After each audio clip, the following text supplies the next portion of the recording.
Total Screen proudly presents their official podcast, On Screen, with your hosts, Tyson Gifford and William Rohrig.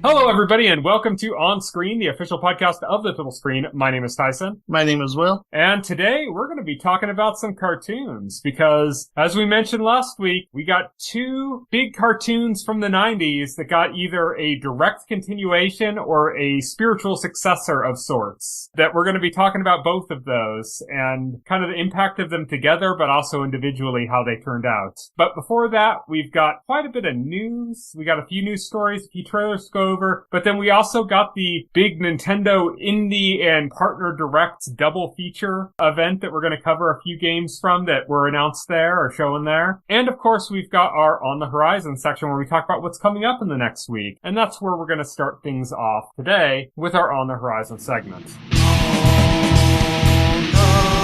the horizon.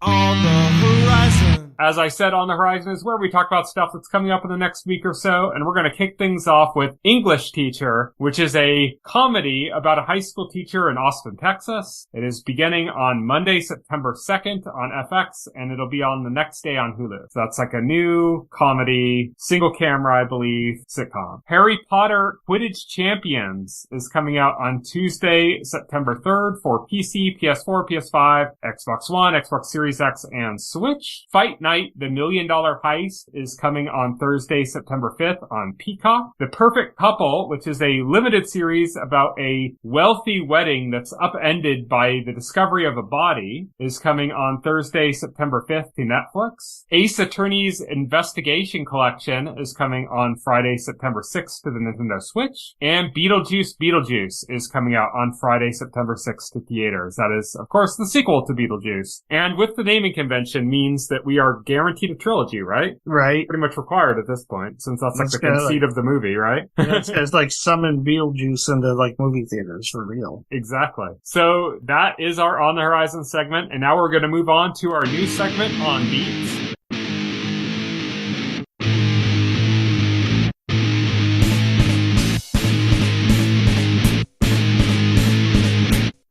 On Beat.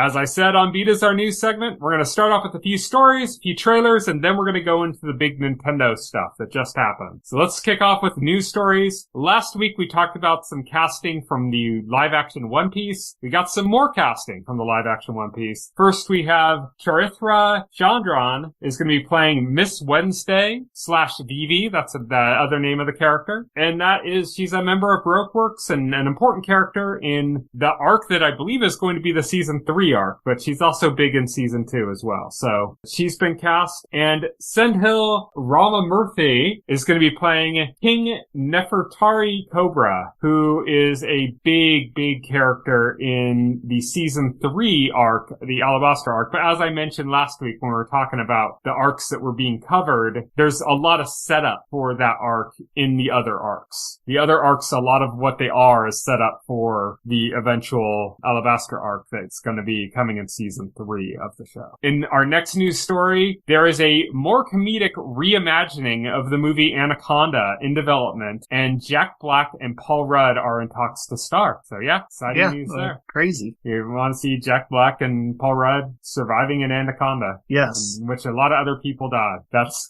in development, so we'll see if anything comes from that. And now we're moving on to our trailer segment. We're going to start things off with The Lord of the Rings, The War of the Rohirrim. And we'd heard about this before. We'd seen like a little teaser thing that just showed some of the animation. I think what's interesting here is on two fronts. One is that they started off the trailer basically just showing footage from the movies, from the Lord of the Rings movies. Like that's how we're going to promote this, is with the movies. Not the title, Lord of the Rings, but with the old movies. And that's kind of like almost half the trailer is all that shit from the old movies to like promote it. And the second aspect that's interesting is that they actually seem to have a pretty decent voice cast for the English dub on this, which you can hear in the trailer. It actually sounds good, which is, to me, unusual for anime. Right. For an English dub on anime. But yeah, what did you think of the War of the Rohirrim trailer? Oh, it looks good. It looks fantastic. I don't know. It's going to be fun to see some more Lord of the Rings in theaters. Oh, yeah, absolutely. Speaking of anime, we got a trailer for Ranma 1/2. Now, for those who don't know, Ranma 1/2 was a manga series and anime that ran in like the 90s and early 2000s. It's about a martial artist who falls into a pond where a dead girl or a girl had drowned in that pond, and now anybody who falls in that pond will turn into a girl version of themselves when they get hit with cold water, and then back to their male version when they get hit with hot water. And there's a bunch of these ponds in this area with different things, including like a panda drowned in one of these ponds. Apparently like every pond in this area with a bunch of ponds, like some creature drowned in it. And now if anybody falls into that pond, they will turn into that creature if they're hit with cold water, and then back to normal when they're hit with warm water. That's kind of the conceit of Ranma 1/2. Right. And Ranma turns into a girl. There's a bunch of other characters that turn into other things. His dad turns into a panda. There's a character that turns into a pig, a character that turns into a cat. There's just a bunch of them. But it's just a really goofy, gender-bending comedy anime. And we're getting a remake of it. So what's interesting here is that this is something we've been getting. I mean, just recently they've been announcing a bunch of this stuff. This would happen like every so often before. You get like,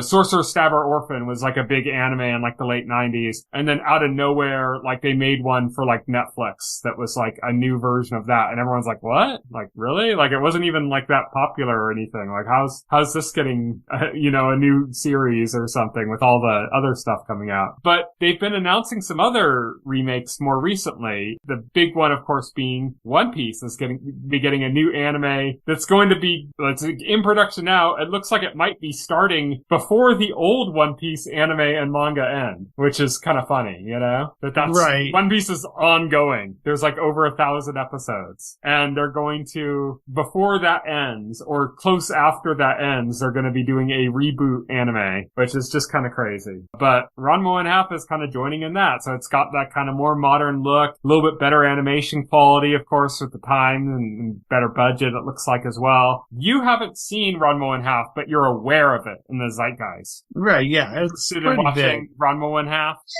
Yeah, I'm pretty interesting.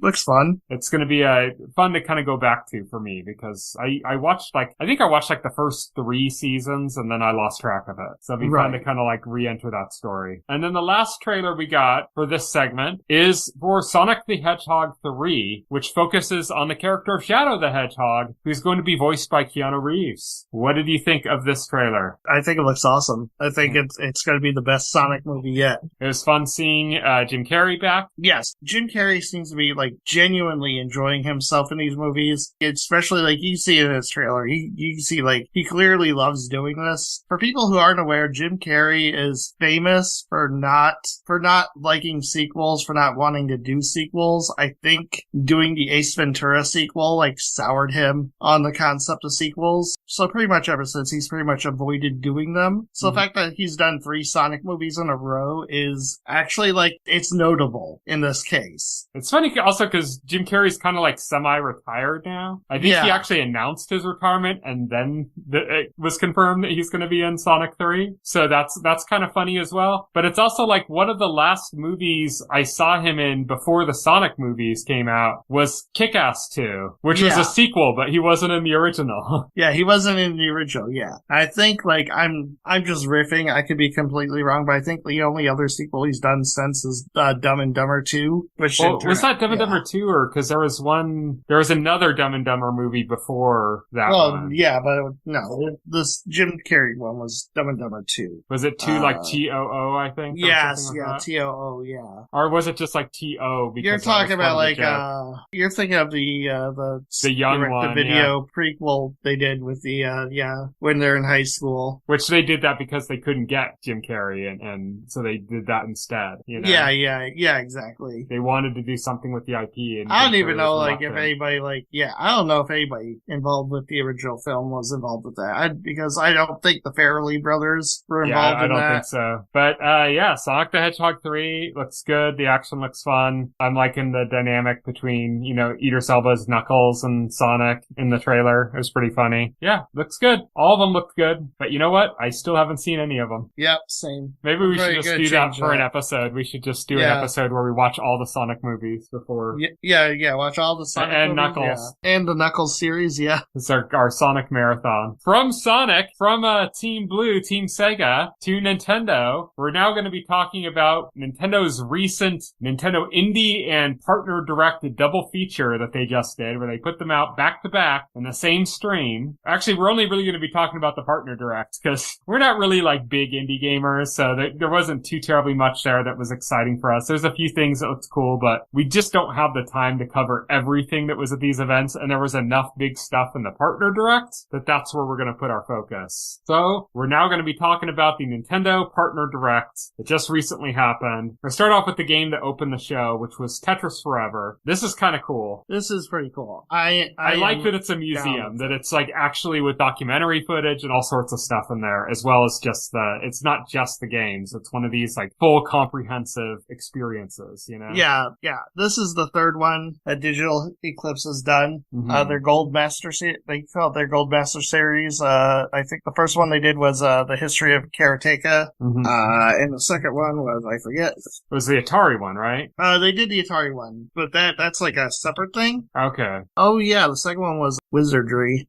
But this is more exciting than that. It's Tetris. This is Tetris. Tetris has a more fascinating story. Tetris has a story about the development of the game that got a movie. Yeah. Oh yeah, it got a movie made about it. And that's because they involved, Russia towards the end of the Cold War, and there was like all kinds of shenanigans with that. It was like the rights were like very confused just because nobody knew who like owned the rights. Yeah, for a communist country, yeah. For a communist country, yeah, like Russia, the Russian government like insisted like they had the sole rights to license it, and then there was like all these companies and people involved trying to get the rights to this game, and like there was a lot of confusion over like who had what rights to what. It's fitting it's revealed here too, because one of the players involved in all this was Nintendo. Yes. Yeah, exactly. Nintendo was a big player because the founder of Bulletproof Software, Hank Rogers, he got the license from EOR, which is the organization in Russia that claimed ownership,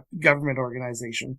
He got the rights to Tetris, and then the first thing he did was he took Tetris to Yamauchi at Nintendo in Japan to try and get Nintendo to publish it on the Famicom. And they ended up using it as their pack-in and major killer app launch title for the Game Boy. Yes. So it's like a huge part. It's intrinsically tied to Nintendo. So it's really fitting that it shows up here, that this is where we get our first glimpse of this. But yeah, so there's a bunch of games, a bunch of documentary stuff, a new mode that mixes a bunch of the old visual styles and stuff. Yeah, there's Tetris, the Famicom version, Tetris 2 plus Bombliss, Tetris Battle Gaiden, Super Bombliss DX, Super Tetris 2 plus Bombliss, another version of Super Tetris 2 plus Bombliss, Super Tetris 3, Hatris, which I have no idea what that is. Hatris, yeah, I've never played it. I remember seeing advertisements for it back in the day in like EGM and stuff. Is it just like Tetris, but the only shape is that one that looks like a hat? It's like a bunch of hats. I don't know how it plays because I've only ever seen screenshots. I've never seen gameplay, so I can tell you. And then it's Tetris Time Warp is the one that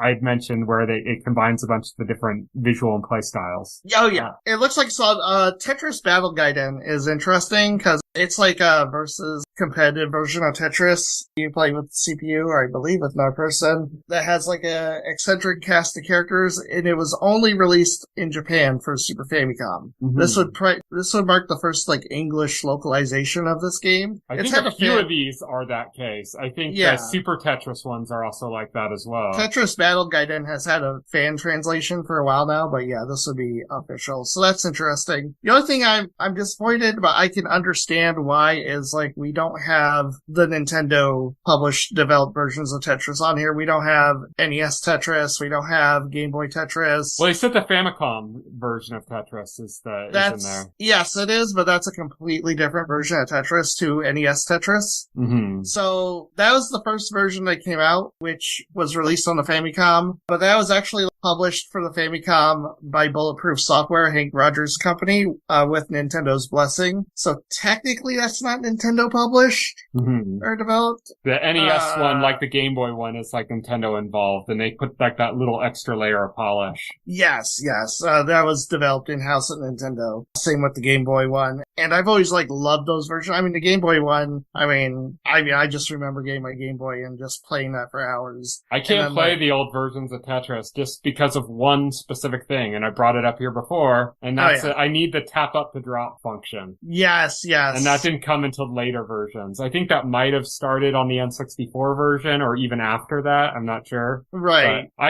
I hope that was added in as a quality of life improvement to all of these versions. Right. Because I need my tap up the dropper. It just doesn't feel right to me. I understand why, and Nintendo published a version of Tetris for the DS. I forget the name of it, but... Yeah, with a bunch of, characters in it. With a bunch of Nintendo characters in it, yeah. But, I understand why those aren't here, because at first I was like, what? And then, I thought about it, and I'm like, oh yeah, this is going to be on multiple platforms. This is going to be on PlayStation and Xbox, and I don't think Nintendo wants to have NES Tetris or Game Boy Tetris appearing on PlayStation or Xbox, so they probably did not license those games out to them for this, for that reason. But, Nintendo announced NES Tetris is going to be Nintendo Switch Online, so... They also reminded us that Tetris 99 is still a thing, and that they're going to be doing a new cup related to this around the same time as well. Yeah, exactly. But this Nintendo's celebrating Tetris this year. Yeah, it's the anniversary of Tetris, and Nintendo is celebrating, yes. Yeah, but this looks like a cool collection. I'm down for it. I'll get it, for sure. Yeah,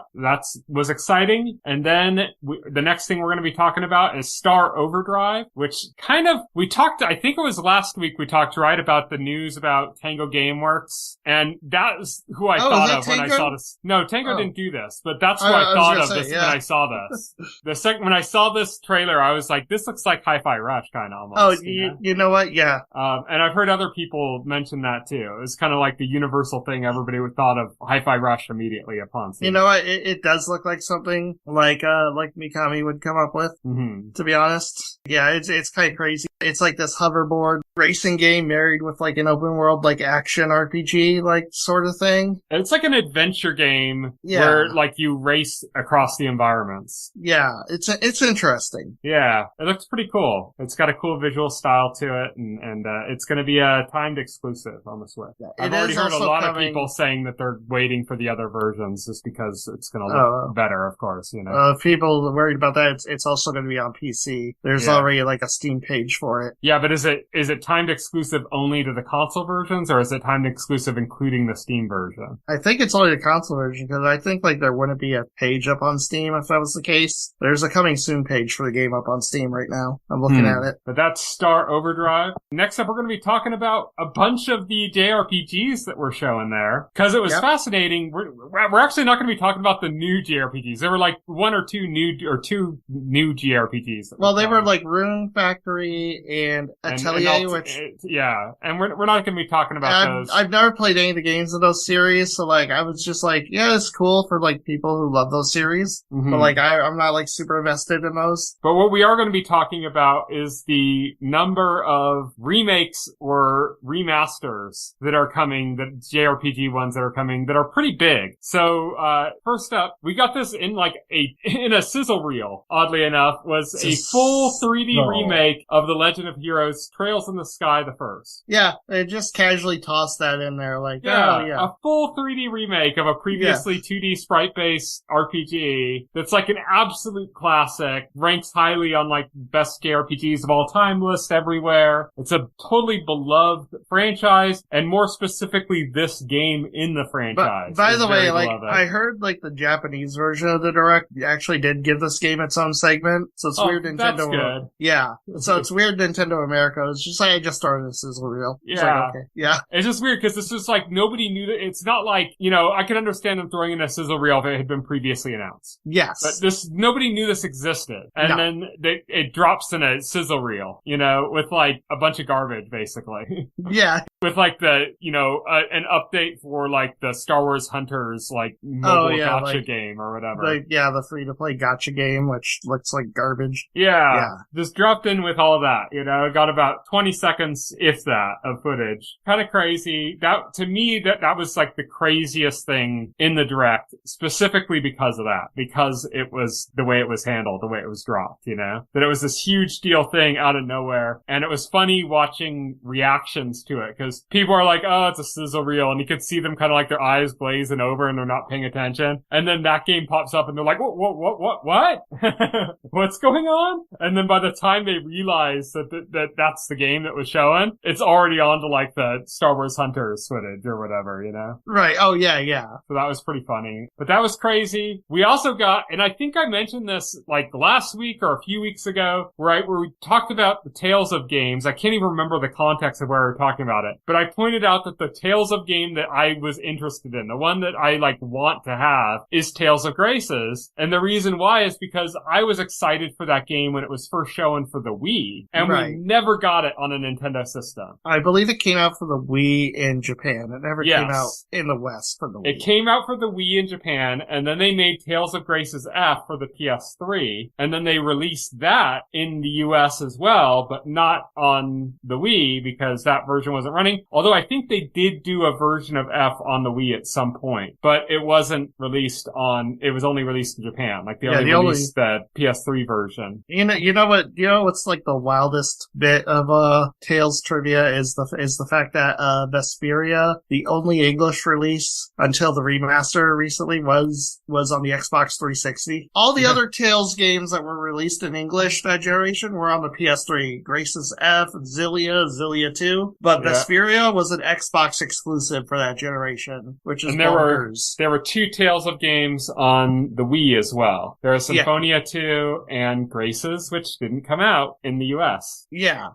So I remember I was so psyched for Graces and then never got to play it. And I haven't had a PlayStation since PlayStation 2. So it's like, fuck, The PS3 was like a dark generation for me because everything shifted towards Western games and I wasn't really into that, Right. So I never bothered getting a PlayStation 3 because of that. A lot of the games that I actually wanted to play were on like Xbox systems after that point. Like Lost Odyssey, Blue Dragon, stuff like that. Those were like 360 games, Oh, yeah. Oddly enough, a system that you would never expect to have JRPGs, And again, like 360 exclusively got one of the best Tales games that generation. It's like, if you were a Tales fan like that generation, you needed both consoles. Yeah. It's weird that they did that. And I was Wii only, so I had neither. So I got to play Symphonia 2, and that was it. But yeah, man, it's exciting that Graces is finally coming to a Nintendo system after all this time. It feels like a long overdue promise. I've been talking to like some other people who are Tales fans and stuff. It seems like the consensus is like this is like but like it seems the consensus is like Zillia would be like the preferred remake over this. Yeah, but I mean, a lot of people really, really loved Symphonia, and I played Symphonia and finished it, and I have a lot of issues with it, and a lot of the same stuff that people love about those Tales games and like certain other Tales games is exactly what I don't like about them. Right. The really kind of tropey anime-ish type stuff, And that's in this too, and it was in, like some of the other ones as well that aren't as well liked. But like, I like what they did with the combat in Graces from what I saw in the trailers and stuff, and it seemed like ahead of its time for the Tales of franchise in that regard. Like it basically gets rid of the TP system and does something completely different, and it was like a lot of people like really speak highly of the combat system. How about how bonkers it is? Like they released like 3 Tales games on Nintendo DS and none of them released outside Japan. Yeah.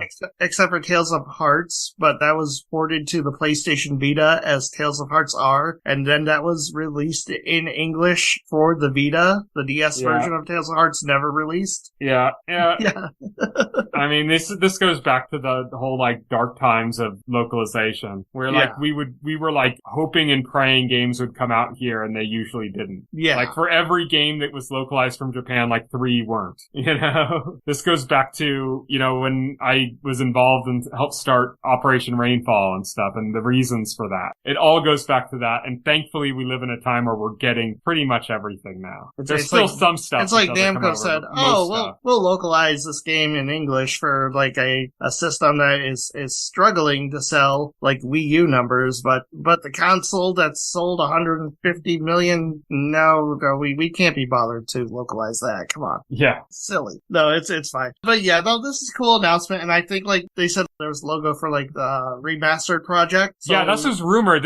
People thought Xillia was coming because of this. Like, there was like Xillia and a few other Tales of games were delisted on, I saw that. On a bunch of systems. Like, you can't get them anymore on the systems that they were like, even though they should just be available, they delisted them, and people were like, oh, what's going on with that? Then there was rumors about the whole remake project where they were going to be remaking a bunch of them, and the first one everyone heard about was Xillia, so everybody thought that was going to be the first of the remasters. And then Grace's Up pops up out of nowhere. It looks like, Xillia will be next. Yeah, I mean, it looks like they're still coming. Like, it's not just Grace's. It's good. They're basically remaking all of them. Yeah, which is good. No game should be stuck in PS3 jail. Yeah, no game that was promised for the Wii should avoid coming out on a Nintendo system forever. I'm still kind of bitter about that. You're eternally salty about that. Next game we got, next RPG, Dragon Quest III HD 2D remake. Not too terribly much to say. We got to see some of the quality of life improvements. There's a new class that's in the game. They hinted at some feature where you can use your monsters for something else, but they didn't say what that was. But it looks like there's a lot more to this remake than just like the visuals. It looks like they're putting a lot of heart and soul into this, so that's kind of cool. Right. And then the last of the JRPGs was Suikoden 1 and 2 HD remaster, which was announced a while ago, but then just kind of disappeared. And now we got kind of like the actual trailer for it and, timing for it and everything. And that's really cool. I don't know if you've played the Suikoden games, but they're really good. 2 is one of the best JRPGs of the PlayStation era. Yeah, I have. That was the first RPG I played on the PlayStation was Suikoden. Oh, really? Interesting. Yeah, I literally rented a PlayStation and a copy of Suikoden because I was curious about getting a PlayStation. I was like a Nintendo gamer, and I wanted to thinking about getting a PlayStation because I really wasn't happy with the direction of the N64 because I was a JRPG gamer too. And yeah, see, Suikoden was the game that kind of got me into it. I have to thank my parents because I would have ended up exactly like you if my parents did not force Sega consoles upon me, because I was a Nintendo gamer. I was like, NES is awesome, Super Nintendo is awesome, and then my parents just started buying Sega systems. I was like, they bought Genesis, and then like my mom like had to buy me a Game Gear for some reason. I was like, oh, okay. That kind of like made me open to like other things to where like, okay. N64 was the worst generation for me up until the point in which I bent and got a PlayStation. Oh, and I said I was always only had one console. I never had a Genesis, never had like from the point of the NES on, it was all Nintendo. And then the N64 came out and it was just painful, like waiting months and months and months for a single release of a game that you didn't even really want. But it was, you got it just because it was the only game coming out on the system. And then you'd get it and be like, I don't even really enjoy playing this. And I paid like $80 for it. Right. Because that's what N64 games cost, Yeah. And then you'd be looking over at the PlayStation and everything was $50 and they were coming out constantly and they all looked good. And I finally said, you know what? Fuck this shit. I'm done with the N64. I'm moving to PlayStation land. Oh yeah. I couldn't imagine like if I didn't have a PlayStation, how bad it would have been. Cause Mario 64 was 10 out of 10. That was like 100% worth it. But then like after that, it was just a bunch of, like, oh, okay, there's like nothing. Yeah. So like Ocarina of Time and yeah. Yeah, right. And like I said, Goemon was good, on there, but it's like, it was few and far between. I mean, I could count the games that I enjoyed on the N64. I don't even need a full hand. You could cut off a few of my fingers and I could name all the games I enjoyed on the N64 that way. Right. So that tells you like how disappointing it was for me. But yeah, that's it for our RPG remaster remake segment. That was exciting for me, all those games. It just feels like every JRPG of any relevance is being remade.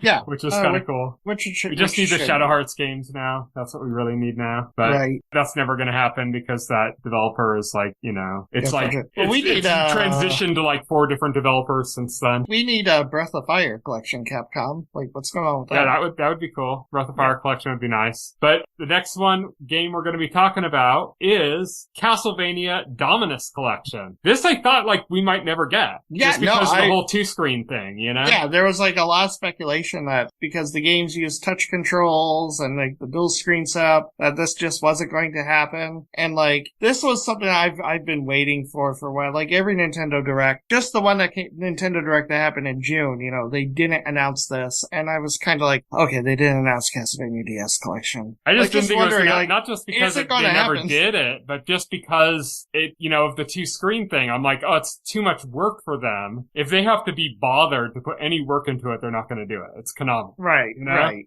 And so I just wrote it off for that, you know? And then this pops up, and not only does it pop up, but it looks good. And the solution of showing the multiple screens is like actually like a really good solution. And it actually makes it more visible and coherent than the DS version with its 2 screens, because the DS version, you had to pick what you wanted your top screen to show. Yes. And now it's showing both of those screens on the side. Yeah, on the side. Side by side. And so it works better that way. It just works. Oh yeah, like after having played a little bit of it, like it works fantastically. I could say like they came up with a wonderful solution.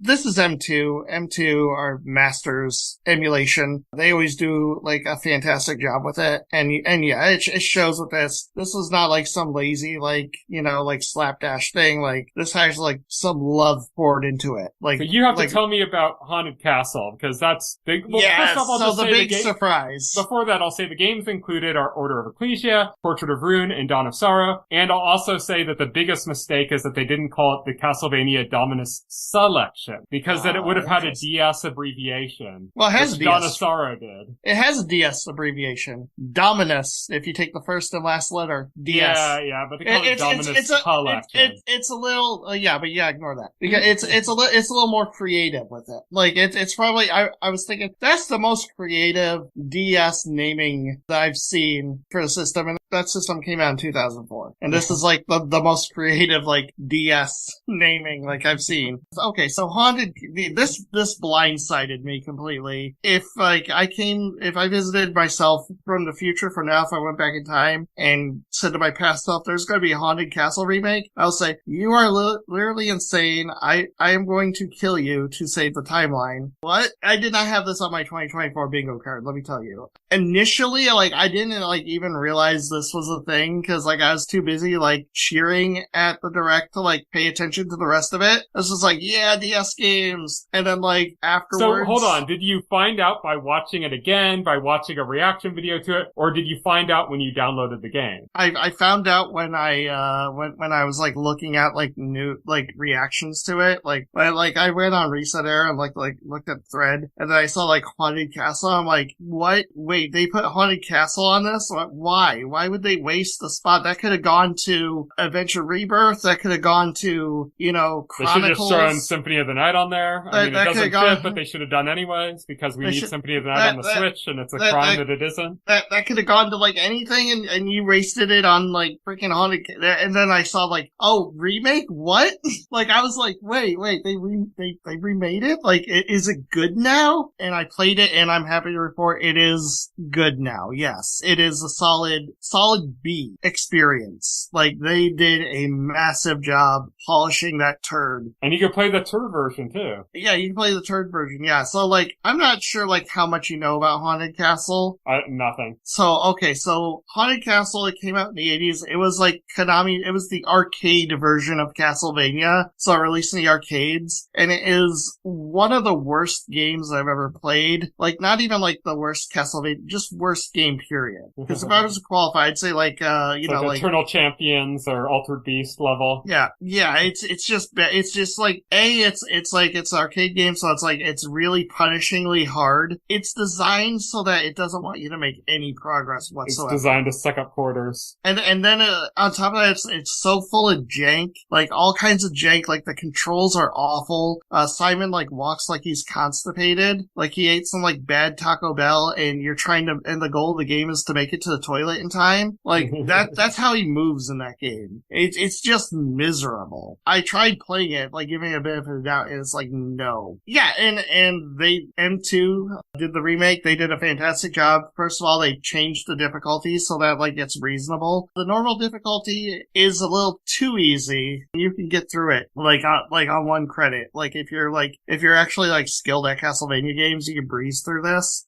There's only 6 stages. It's pretty short, too. But they redid the controls, so, like, he controls like normal. They redid, like, the level designs and the stages and stuff so that it's a lot more forgiving, but while still having, like, a lot of the big set pieces from Haunted Castle. It feels like Adventure Rebirth in gameplay. It feels and looks like Adventure Rebirth, which is cool. It's just, like, a massive improvement, and it's like they rescued this game. And the fact that it exists is so insane to me. Like, this bad game nobody likes, not even, like, most people even remembered it existed, and they chose to remake that is bonkers to me, and it's bonkers to think that this is the first new Castlevania game we got in, like, 10 years, since, like, Lords of Shadow 2 in 2014. Mm-hmm. It's crazy. And, you know, my opinion on that is more of this, please. Do more bonkers stuff like this, please. I love it. So here's what I'm gonna say. The final thing I'll say about this is, before we move on to the next game, is that even though it is a DS collection, it still is a crime, a literal crime that should be punished by hard labor, that Konami still hasn't put any version of Symphony of the Night on the Switch. But see, here's why I think we still need one more collection for, like, the 2D games. We need I don't know what you would call it. We need, like, a Rondo collection, which they could do Rondo of Blood, the original version, Symphony of the Night, and, I mean, it makes sense because those two games are directly linked narratively. So, like, Rondo of Blood, Symphony of the Night, and then, like, the PSP remake of Rondo of Blood, and then, so that could be, like, the core, that could be the theme, just like the 3 games of this is a theme, and then they could add a 4th game, Wild Card. I would say for the Wild Card, either, like, the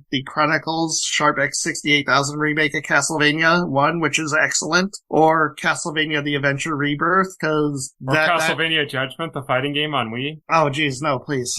Or how about the 2 N64, like, Castlevania game? Or the one on Dreamcast that was made by a Western studio? There's barely a game there for that. That did not get far in development, as far as I'm aware. You know what they should do? What? I don't think it's even a collection. I think they should do a full remake of Symphony of the Night with, like, gorgeous animation. Like, we're talking, you know, we talked last week about a game that was showing called, what was it? The Life of Goldman? Mm-hmm. It was just, like, stunningly animated. They should do that for Symphony of the Night. Right. Just a full remake. Just don't change anything as far as, like, the design or the layout and stuff. Just full visual overhaul and animation overhaul. And, you know, same music, but, like, re-recorded, reorchestrated, everything, you know? Just right. Much better. And just do that in full glory, because the 30-year anniversary of Symphony of the Night is coming up in 3 short years. Oh, yeah. So do that. I want Symphony of the Night remade completely with gorgeous, stunning hand-drawn animation in 2027 on the Switch too. I will say, like, Konami, like, you can do that, but, like, also I do want the collection.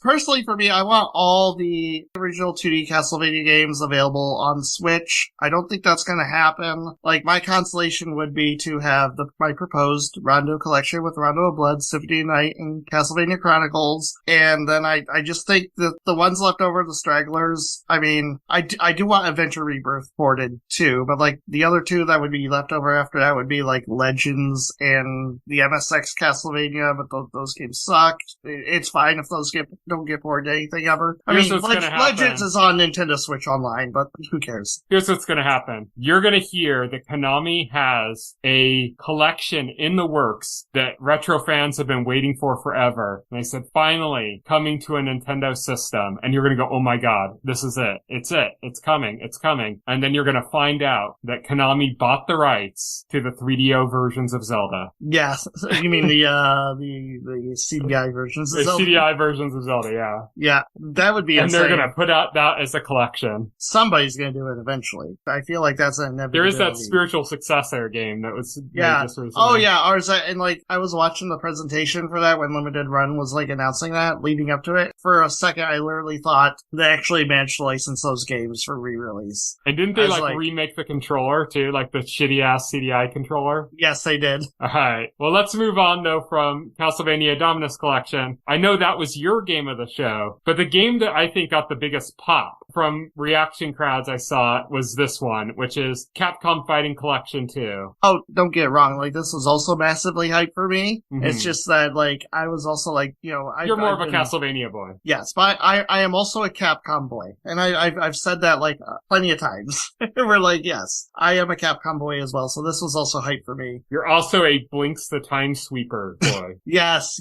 People don't know that about you. No, yeah, that's my big secret. I'm going to reveal the secret you tried to hide now, though, which is that you're also a Superman 64 boy. No! I told you that. In trusted you in confidence. I trusted you with that. Okay, but Capcom Fighting Collection 2. This is kind of crazy. Capcom versus SNK. The two ones that Capcom did. I'm almost surprised they weren't able to do that. The SNK developed ones on here. I know that that's obviously a different it's SNK. Well, the SNK one did release on its own for Switch, like just recently too. That is available now if you want to download that. But yeah, the SNK developed one is available on Switch now. Mm-hmm. But this is you got the two Capcom versus SNK games, the ones that Capcom made. You got Project Justice. You got Street Fighter Alpha 3 Upper. Yeah, which is like the last version of Street Fighter Alpha 3 to release in the arcades. Yeah, it's like I guess there was a version that came afterwards on Vita that had like another character or something. Yeah. But this is the last arcade one. You have Capcom Fighting Evolution, which I guess is pretty hated. A lot of people were reacting pretty negatively to that one. Like, why? Yeah, it's a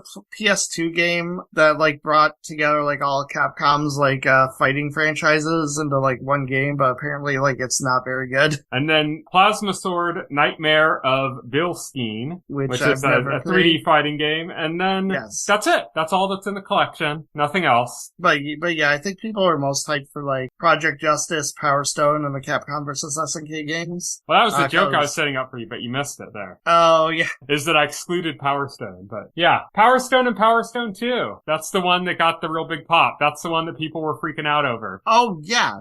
That's the one I want to see. Because, like, I love those games on the Dreamcast, and they never got ported to anything else except for, like, the PSP. Finally getting Power Stone 1 and 2 on a modern system, like, that's gonna be insane. Yeah, Power Stone was really cool. I don't think I ever played Power Stone 2, but I definitely played Power Stone. Power Stone 2 looked really good. It looked way better than Power Stone. Like, it was doing a lot more original stuff and, like, had more, like, cool, like, interesting stages and stuff that were really unique. It kind of, to me, felt like, especially Power Stone 2, felt like this is maybe where Smash Brothers should have gone instead of staying the same as it was, you know? Like, it should have kind of gone in the Power Stone direction, so it kind of has a little bit of a feel like that to it, but better, I think. The one thing that kind of, and I already expressed this to you, that kind of disappoints me a little bit is, it's just, these kind of collections are all about faithful remakes, or, you know, like faithful ports.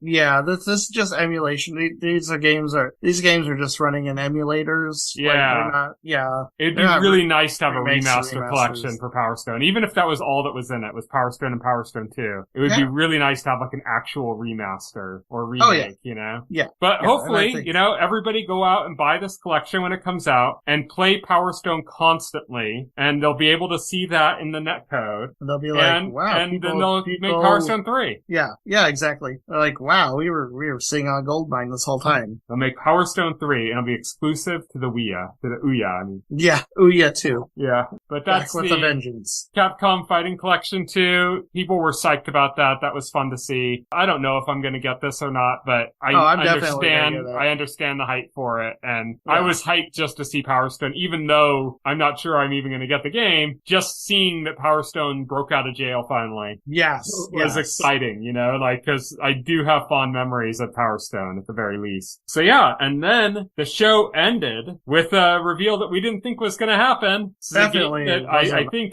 I think we got a version of this game on Wii U, but only in Japan. Yakuza 1 and 2 HD for Wii U was the And Wii Kiwami game. is the remake of 1, right? Yes. So we got Yakuza Kiwami coming to the Switch, which is funny because, you know, the producer on the series made a big stink talking about how Switch was for little babies. And then when everybody was like, what are you talking about? He just yelled, Sega! Yeah, this is surprising because, RGG Studios' official position was they didn't feel like the Yakuza games were a good fit for the Switch. So what you're saying is their position was idiocy. Yeah. And honestly, I think the impetus for, I think the reason this is happening is because Sega's waking up and, like, realizing they need their franchises to be multi-platform. Like, Sega considers... They're waking up and going, shit, what's this Nintendo system everyone's been talking about for the last 8 years? Well, they're realizing, it's the same thing like what's happening with Persona, because Sega considers Sonic the Hedgehog, Yakuza, and Persona their key pillar franchises. And they're realizing if they truly want these to be big, massive franchises that support the company, they gotta be multi-platform. So that's why you saw, like, Persona finally break its PlayStation exclusivity, and you saw the mainline Persona games go fully multi-platform. The same thing's happening now with Yakuza, where, like, Sega's just realizing, okay, we want Yakuza to be big. We can't be ignoring the platform that has almost, like, 150 million install base. Like, what are we doing there? Not just a system that very well might become the most successful game console of all time, that's, like, currently in third place and might actually become the number one in time, but a system that has an irregular attach rate for games. Yes. Where, like, games... exceptionally high attach rate. Insane attach rate for games, where people just buy games on Switch, like, buy the bucket loads, you know? And it's crazy to ignore that over some preconceived notion. It's also kind of funny because IGN did an April Fool's Day joke, like, years ago, that was basically put everything on the Switch. It was like, the whole idea was like, it was like a fake Nintendo Direct, and it's like, these games coming to Switch, and this, and this, and it was like, just everything on the Switch, put everything on the Switch, you know? And then later, Greg Miller, who used to be at IGN, at that time was it kind of funny, was at, like, the Game Awards, and, like, said to the audience, it was mostly game developers, just put all your stuff on the Switch. Right, Spoke to the crowd, saying, just do it. Like, why aren't you doing it? How stupid are you not to do that, you know? And so it's just become this kind of joke where it kind of is that now. Like, almost everything is on Switch now. But the funny thing is that the games that aren't on Switch are some of the, like, biggest games that you'd go like, why isn't this on Switch? Like, some of the games coming to Switch, it's like, wow, really? That's coming to Switch too? And then some of the games that still aren't on Switch are like, how is this not on Switch? Yeah. Call of Duty? It's because Activision was stupid. Bobby Kotick admitted in the FCC inquiry they were trying to stop the Microsoft merger. Bobby Kotick admitted that they missed out on the Switch. But hold on, it's been years since then, and they haven't even done like a port of like one of the old games to the Switch. Yeah, but I mean, it's coming. It's coming because we know to the that Switch too. Yeah, it's coming now. We know that because Microsoft inked a deal with Nintendo for Call of Duty on Nintendo platforms. It's a 10-year deal. That's in contract. We know it's happening. It's funny. It took Microsoft getting involved. They're still gonna miss the Switch. That's just what you think. It'll be on the Switch successor. I think that's just because it's easier to do that. You know, I tell you what would have been easy is just to port the 360 and games to it. Yeah, but I don't. Yeah, I just don't think they want to devote resources to that. But like, my thing was, I was gonna say, like, it's kind of like Nintendo's back, right? Like, Nintendo has finally made it, and I say that because, like, ever since the SNES era ended, where, like, during the NES and SNES era, Nintendo was getting the lion's share of third-party support. Third parties were intensely loyal to Nintendo. All the major franchises ended up on a Nintendo system. You know, they ended up on the NES and SNES, and then that stopped happening with the N64. You know, then you were going through a dark period. By far, Nintendo's biggest blunder. People talk about the Wii U and the Virtual Boy. Yeah. The biggest blunder Nintendo ever made was the N64. Yeah. Yep. And it sold better than the Virtual Boy and the Wii U, but it was still the biggest blunder blunder because it hurt them as a company for generations to come. Oh, for generations, yeah, because it stopped with the N64, and then after that, like, I kept wondering, okay, when are they going to come back? When are they going to get the third-party games? And then it didn't happen with GameCube. Remember how excited we were for Crystal Chronicles, Final Fantasy finally coming back to Nintendo? Yeah, for a spin-off, not even like a main, like, it wasn't even like Final Fantasy X. That never happened on GameCube. Yeah. You know, so like, it's kind of like, yeah, it's like we were starving. Yeah, and then it didn't happen with the Wii, despite the Wii sales success. It's just casual games were selling, and the publishers didn't want to put their big games on the Wii. It was whatever. Then the Wii U flopped hard. Then the Wii U flopped, yeah. And then the Switch came out, and Nintendo said, fine, we'll do it ourselves. And during that whole period, the whole dark period, third-party publishers, developers had a litany of excuses of why GameX can appear on Nintendo. Like, I know with the GameCube, a lot of it was like, oh, we think this is a system for kids, so our... it's only 1.5 gigabytes on the disc, it's not big enough. It's not big enough. The Wii's not powerful enough for our vision. You know, all these excuses, and so it's interesting coming back to Yakuza here, where they came in with an excuse for why they didn't want these games on the Switch, but Switch is so big that they can't ignore it, and they can't just ignore it with excuses, and so now it's happening. Yeah. There was a rumor a while ago that there was a bundle being worked on of I think it was 3 different Yakuza games coming to the Switch successor that was supposedly in development. A pretty notable rumor. So some people are saying like this makes that rumor seem more likely now and stuff. Again, it's still just a, in quotation marks, leak rumor. You pinch of salt, you know? Yeah. Well, I remember like when the Switch first launched, there was a rumor that they're porting all the Dark Souls games to Switch, and it was just Dark Souls remastered. Mm-hmm. 2 and 3 never came out for the Switch. No, there's still a rumor that Nintendo Switch is going to get remakes of the other Metroid Prime games. It still hasn't happened. There's rumors that Switch is getting the Zelda HD games. That also didn't happen. Yeah, it's so funny. Yeah, it is. But that is it for the Nintendo Partner Direct. Like we said, the Nintendo Indie and Partner Direct double feature, but we didn't talk about any of the indie stuff. So that's it for this segment. And now we're going to move on to our final segment, full spoilers.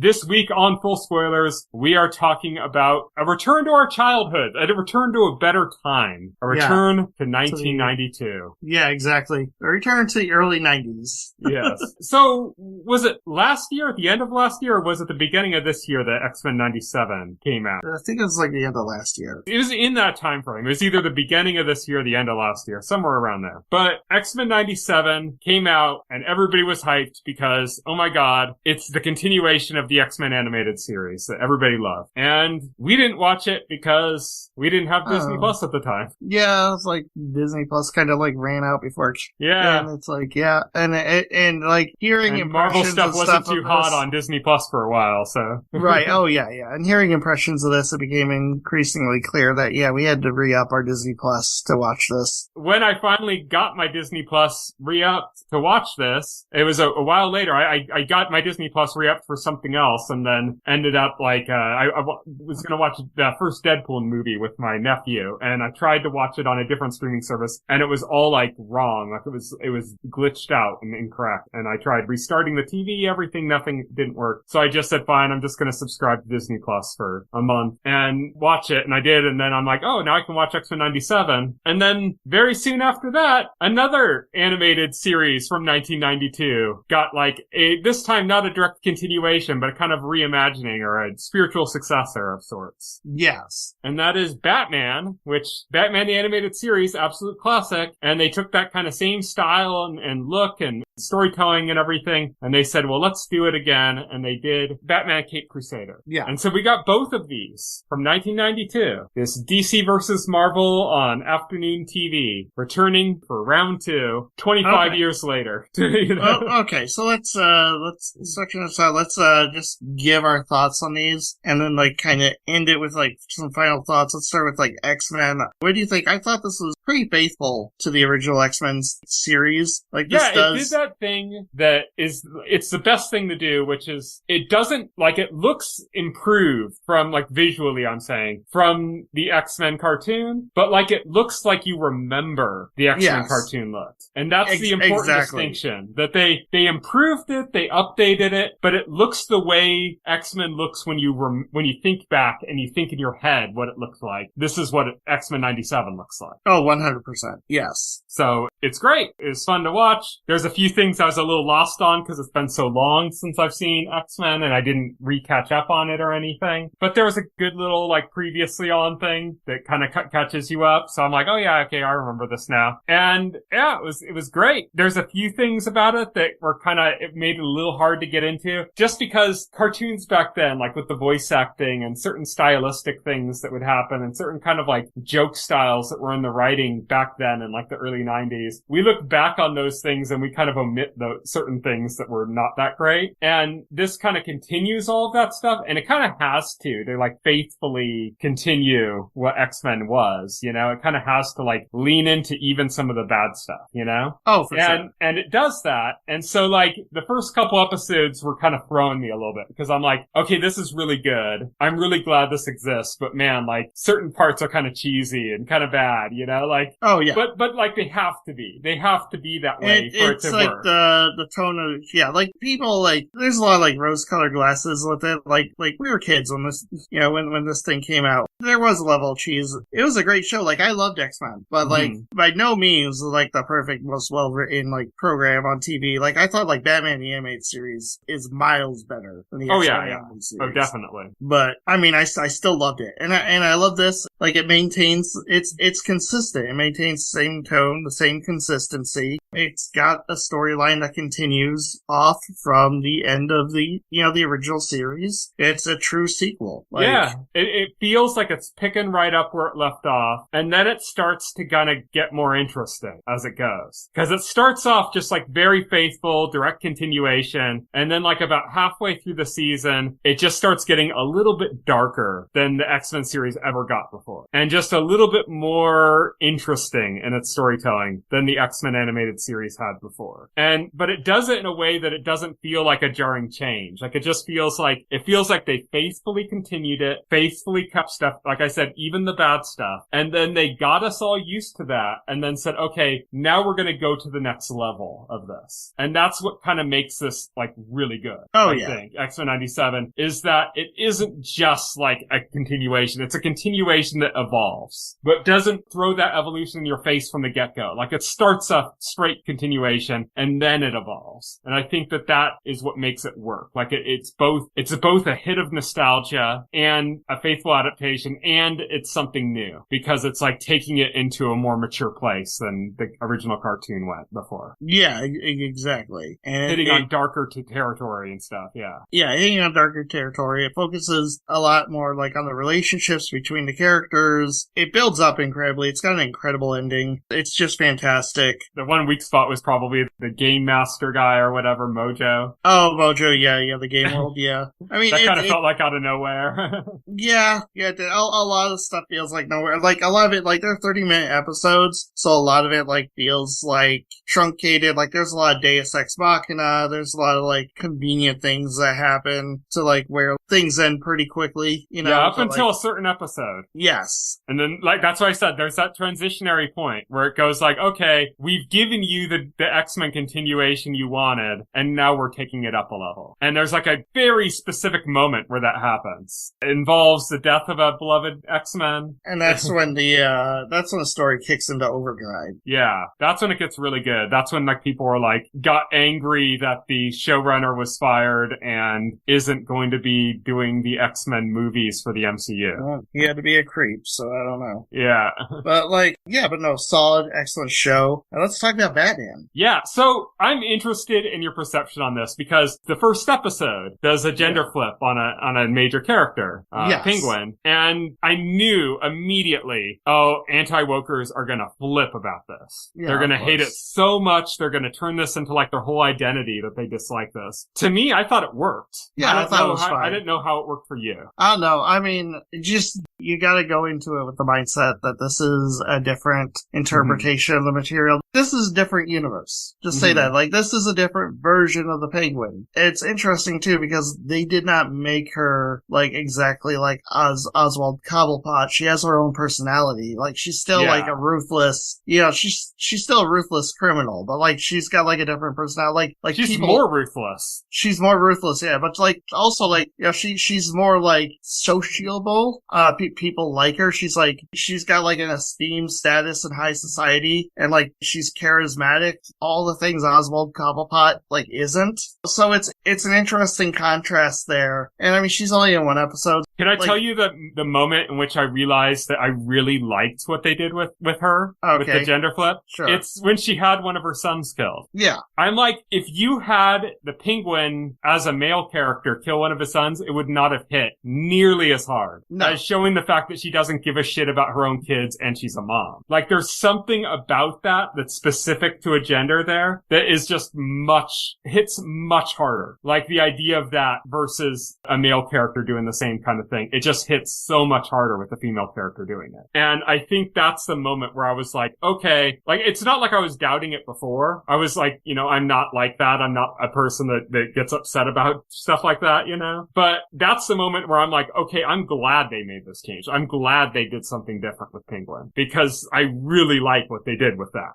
I think that it just really sold the darkness of this version of Batman, which is like an R-rated Elseworlds version of animated series, basically. Yeah. And I'm gonna say, like, I didn't even, like, love that episode. So it's like... As a whole, the episode wasn't great, but, like... My initial response was, like, it felt too stiff. It felt like everything was, like, too stiff, that it didn't, like, have the flow or the personality of the original series. That kind of, like, eases up as you get into it. Like, they do some, like, really interesting things. This version of Bruce is, like, really different from, like, the anime series, because... Oh, yeah. He's kind of an asshole. Yeah, he's kind of an asshole. Yeah, exactly. He doesn't seem to, like, have this good relationship with Alfred that you're used to seeing. He's kind of, like, antagonistic towards Alfred for, like, the entire series. In, like, a really interesting way, though, because they really, like, nailed this certain dynamic of, like, making him kind of not a great person.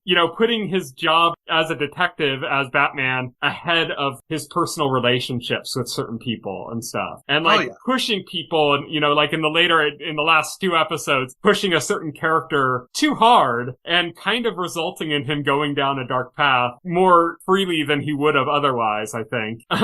Just because he wanted information or something and, like, was trying to manipulate a situation. And it came out really dark. And then there was even a moment with that character. I'll just say it's full of spoilers anyways, this segment, but with Two-Face. Yeah, with Two-Face. There was a part where he was talking to him and Two-Face was, like, in jail or whatever and, like, saying, yeah, I don't want you to get me out of this. I don't want you to help me. I deserve to rot in here. And he, like, snaps at him. Bruce snaps at him and says, like, oh, don't go unconscious now. And he kind of uses the Batman voice when he does it. Yeah, like, it's kind of somewhere between his Bruce voice and his Batman voice. And that's brilliant because, like, it's done deliberately to show that, like, it's a mirror. Yeah. Harvey Dent is dealing with this dark persona as Two-Face that like, keeps coming out. And, like, Bruce, like, also has that persona, like, Bruce is also doing the same thing where Bruce Wayne and Batman are two different people. And we've been seeing with Two-Face with Harvey Dent, we've been seeing Harvey lash out as Two-Face, and then this was like a scene that mirrored that with, like, Bruce, the Batman, coming out and, and being, like, snappy, Yeah,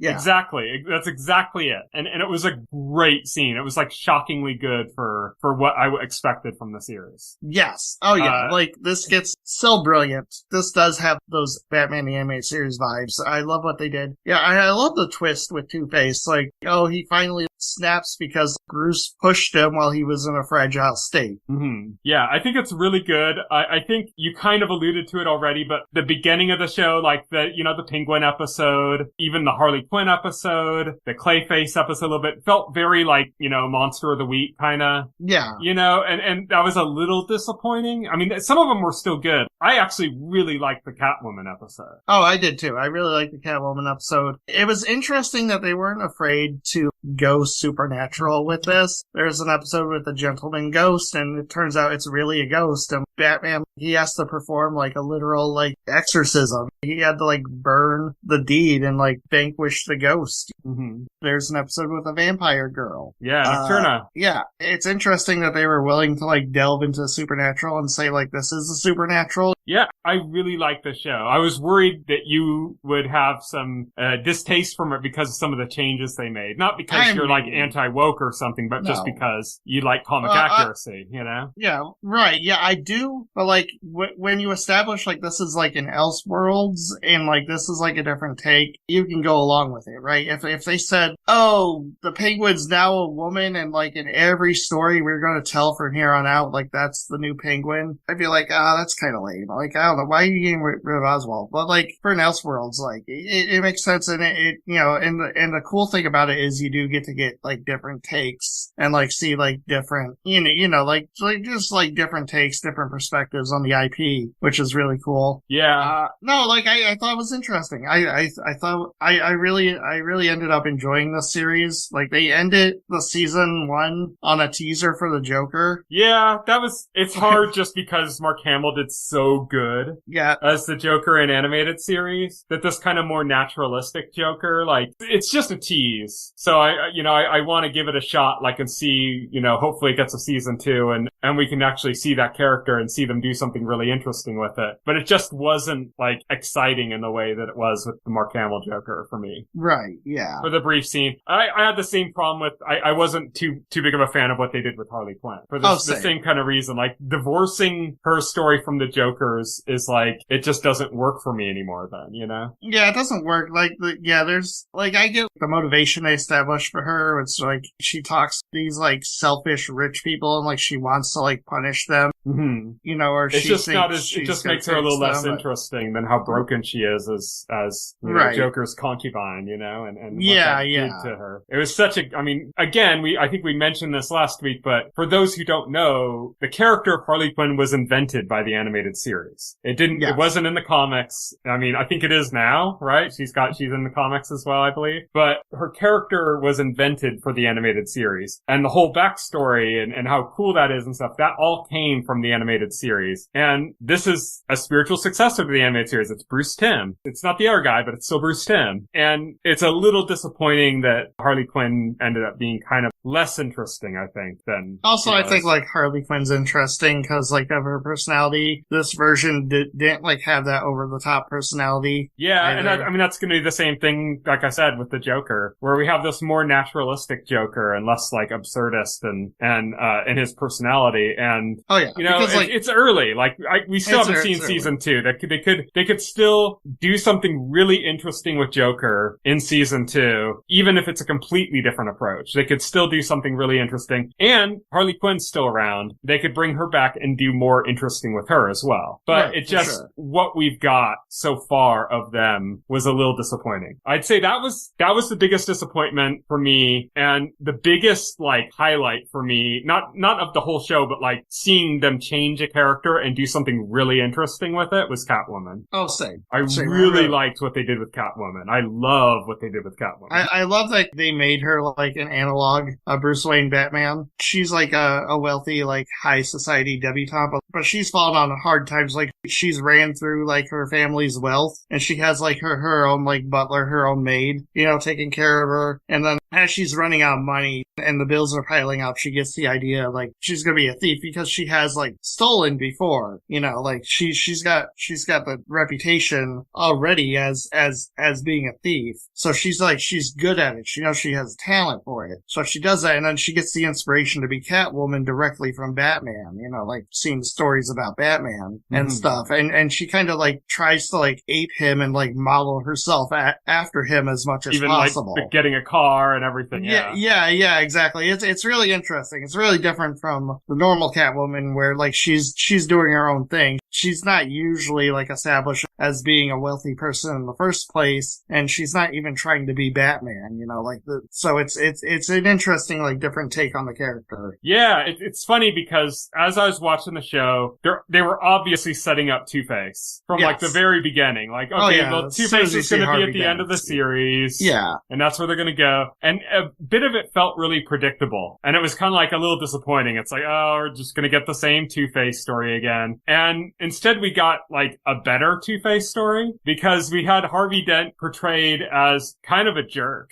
as well. Kind of like I said, like how Bruce Wayne is kind of like a jerk. Kind of like a jerk who kind of makes his most human moments as Two-Face when he's, in his like more sane version of himself, and realizing all the things he's done that have been bad before. And that made him far more interesting than like the regular Two-Face story. But the big thing, and you mentioned it with Catwoman and you also mentioned it with Two-Face, is how they used that as a parallel for Bruce. Yes. And that's what made that work so well. And so like by the end of like I had mixed feelings at the beginning of Cape Crusader. Like I liked it. I liked all of it. But like I had mixed feelings of like, oh, this could be a little bit better. Like I'm a little bit down on this. Like I like what they did with the penguin, but the episode was kind of a nothing episode of the week kind of thing. Nothing really important. And the Clayface episode I thought was good, but again, like episode of the week, kind of monster of the week kind of thing. Not Monster really of the exciting. Week. It was also Catwoman episode was like an exciting, that was like, oh, this is actually really cool,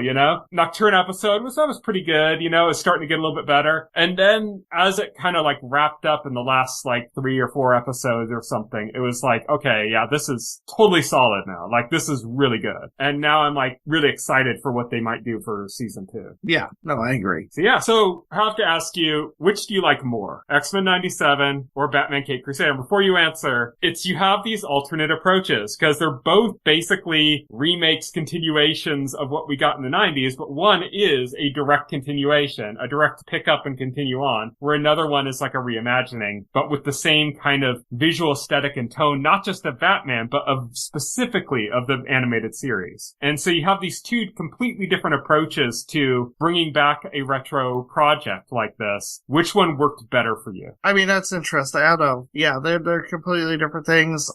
I don't know. They both work equally well as to what they were trying to accomplish. I think I prefer Batman. Yeah. Yeah, I'm going to say Batman. I'm going to say the same thing. I finished X-Men first, and I really liked the way that they had that change that happened like halfway through the season. Yes. That we'd mentioned. I really liked what they did with that and was really excited and was like, okay, this is really cool. And I really liked the way that ended, and I really got excited for it. And at that time, before I'd finished X-Men, I had started on Caped Crusader, but decided to stop because I wanted to finish X-Men first. But I'd watched like the first 2 episodes and was like, okay, you know what? I need to stop. My subscription for Disney Plus is about to end. I need to get through the X-Men stuff first. So I'm like, okay, so I'll do that. So I focused on that, got through it, and it was like, okay, I think X-Men 97 is better than Caped Crusader. That was my initial impression because I'd only seen the first 2 episodes of Caped Crusader. Then I went and watched the rest of Caped Crusader, and by the end of it, I'm like, I think I like Caped Crusader better than X-Men 97. Like the way it concluded, the way everything built up, what they were able to do with Bruce's story, and the way they like re-portrayed his character, and the parallel with Two-Face, and like all of that. Like I just really dug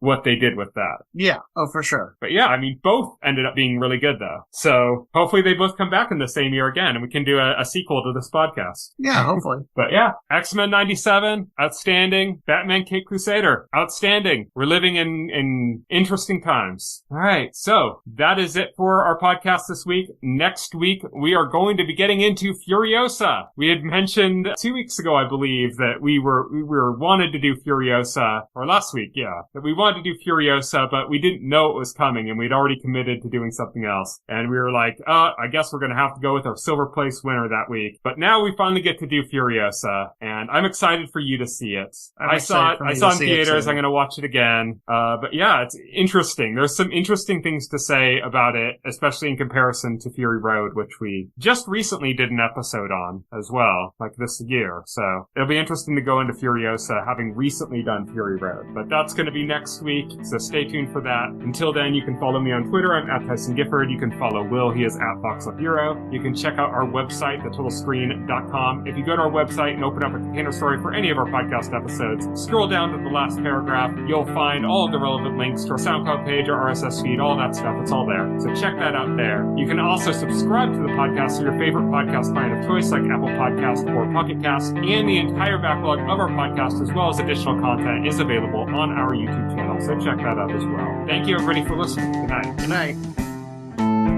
Thank you for listening to the OnScreen podcast, the official podcast of The Total Screen.